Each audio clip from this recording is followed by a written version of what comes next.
உமக்கு பிரியமானதை செய்ய எனக்கு கற்றுத்தாரும் தெய்வமே.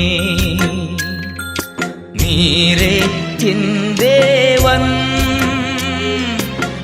நல்ல பரிசுத்த ஆவியானவர் செம்மையான வழியிலே நடத்த வேண்டுமே, செம்மையான வழியிலே நடத்த வேண்டுமே. மேக ஸ்தம்பமே, அக்கினி ஸ்தம்பமே, தேற்றும் தெய்வமே, துணையாளரே. மேக ஸ்தம்பமே, அக்கினி ஸ்தம்பமே, தேற்றும் தெய்வமே, துணையாளரே.